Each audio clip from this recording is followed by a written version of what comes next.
So unfortunately, my SS Headlight has developed a small problem.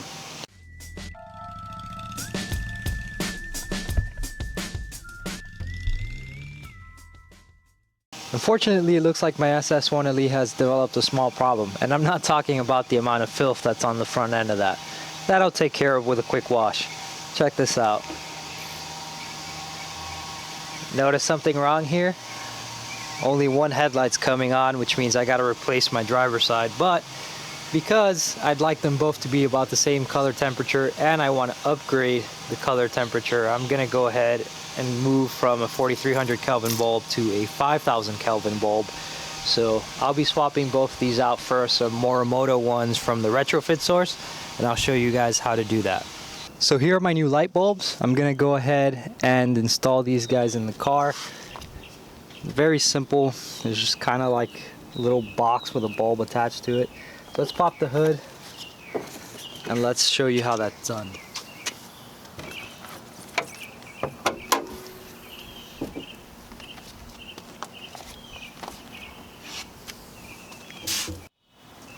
So it's pretty difficult to get you a good shot of this. This is the passenger side and it's supposed to be the easy side. Now, you gotta kind of run your hand through back here and there's a black cap, like a black plastic cap that you've got to turn.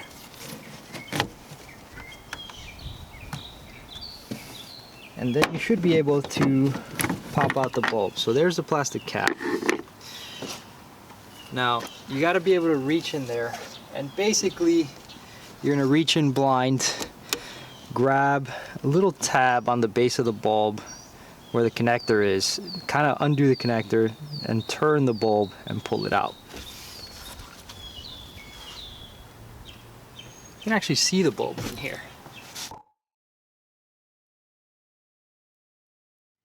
In any case, you'll be able to see it with your eyes.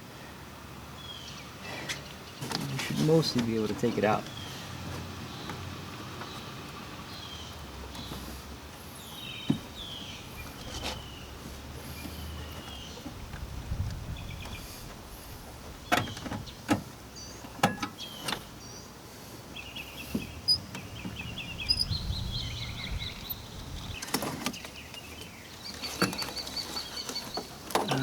Took the bulb out.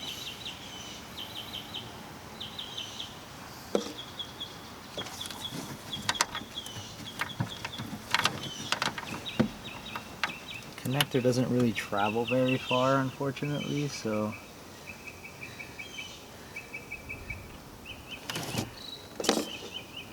let's get our new bulb and replace that piece of junk.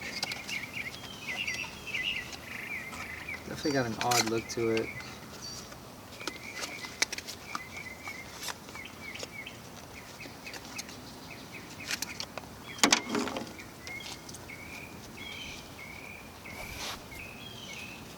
So I pulled my other bulb out from here. Well, I think I should have to pull this one out from there. Should probably be able to put it right in through here. Gotta reach for the connector.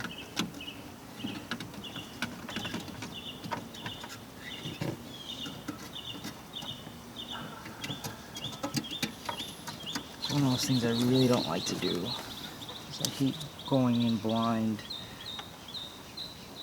You can actually see a bit. You gotta kind of crane your head and just get this thing in there. And then once it's there, I should hopefully be able to get the connector on.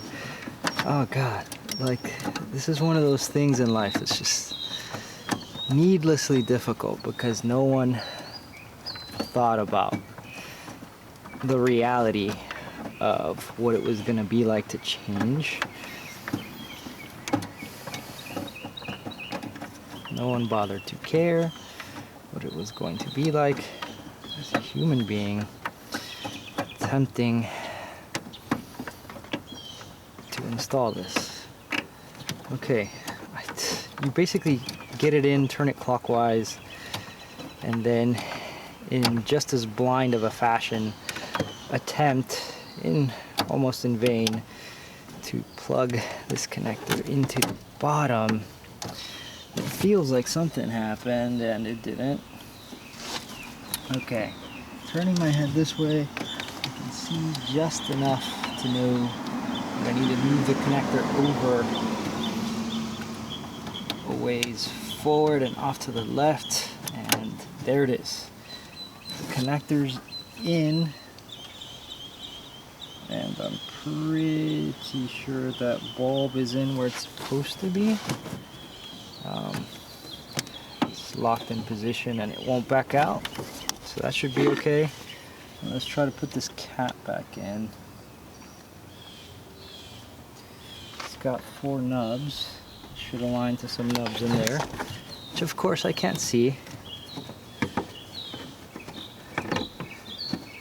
which is why this sucks. Like, if you could see, this would actually be extremely easy, right? Like, this is a task that becomes stupid just because of positioning. But okay, that's on, that's fine. Let's go try to do the driver's side. I know the airbox is in the way for this one, so it might be harder. So for this one, airbox is going to be the killer. I can get my hand in enough to get the cap, but getting at the rest of it's probably going to be a nightmare. So I'm going to bring some tools, undo this airbox. Hopefully I can remove the base of it without too much difficulty, and then we'll see about that. I think this just clips in place, to tell you the truth. I wonder if I could just... Yeah, it could.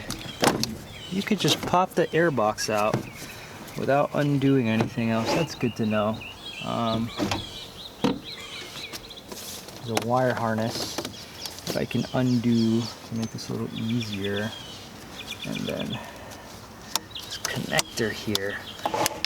These annoying GM connectors that you have to pull some kind of tab and then pray to God it feels like letting go. And then you're like, oh my God, what if I break it? Okay, but with that out of the way, I can at least get at the cap without too much difficulty. Okay. I can see my bulb. It's out. Well, actually, it feels pretty broken, which is interesting why it would feel that way, why it would be broken. Undid the connector. Look at that. No wonder my bulb doesn't work. It's not much of a bulb at this point. I wonder how the heck that happens though. Now, I'll figure out how to get the rest of it out of my headlight.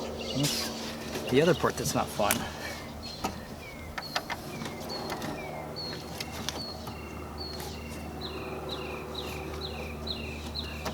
Or maybe it's just gonna hang out in there. I don't freaking know, man. GM, how do you design a car where bulbs break physically inside a headlamp? That's it's a new one even for me. How the heck do I get that out? Maybe I'll bring a shop vac and see if I can't get it out of there. So when I look through here, I can actually see chunks of the old light bulb inside of there. Unfortunately, there's nothing I can do about it. Attaching a shop vac didn't move it. I tried kind of like moving this wire along in there, couldn't get them out. So we're just gonna put the other bulb in there and hope for the best. I did turn on my headlights and try moving, you know, because projectors have a little plate that moves back and forth in order to create the high beam effect. Tried moving that to see if it would maybe move the stuff around, or if it would, the movement of that would present a threat to the new bulb. Doesn't seem to be the case. So I'm just gonna put the new bulb in there and hope for the best. Unfortunate, but they didn't give me much choice.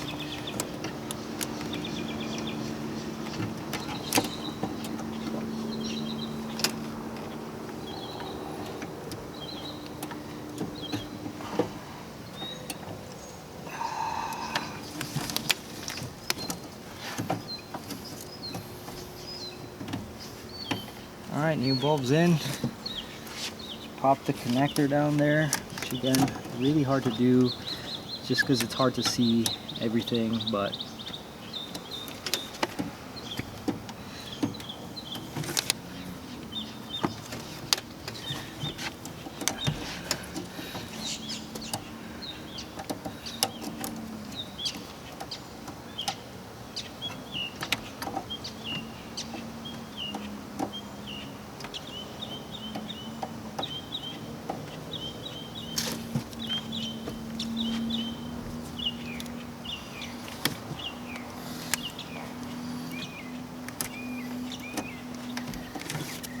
good God, that is unnecessarily difficult.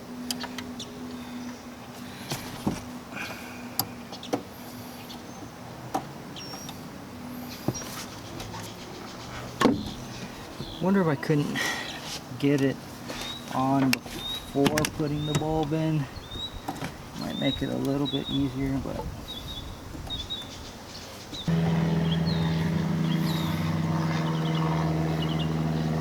how about just make a great car and make it easy to work on?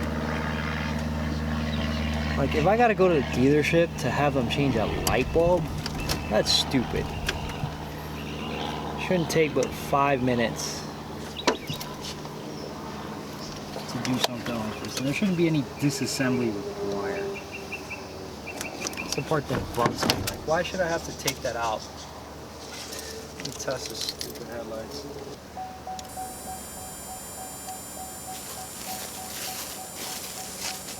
Oh, good. Alright, I turned them on, both headlights are working. There you have it, got both headlights working. I'll put the cap back on the driver's side, put my intake back in, and this is done. So, move the intake out of the way again. Messing up the foam sealer on the intake, but whatever. I have a rotofab that's going in, and I'll get rid of this anyway.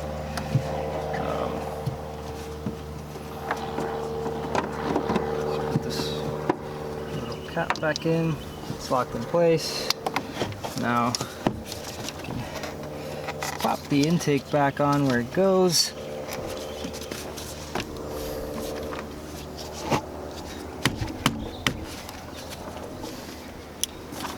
Redo this clip. It's not going anywhere. Alright. I mean, it's back in place. I can't complain. It's not the hardest job in the world. It's just actually a simple job that's made needlessly complex by there not being any good spacing to work in here. But I mean, some of that just comes with the modern packaging challenges of all the stuff you put in a car.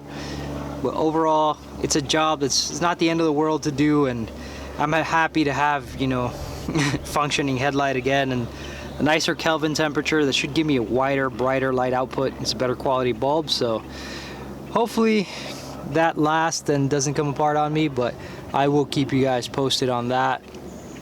I do not look forward to attempting to do headers on this car. I have a feeling the day I do headers, I'm just gonna pay somebody. Because yeah, I don't even want to deal with it. The spacing in here is just terrible. It's so cramped. But intake manifold, intake throttle body, I'll happily do that. That's easy enough to get at. This video has been of benefit to you. Feel free to like, subscribe, hit that notification bell so you're notified when I post up another one. I'm definitely going to be doing more work on the Camaro. If you have any feedback or any questions, feel free to leave that in the comment section. And as always, thank you guys for watching.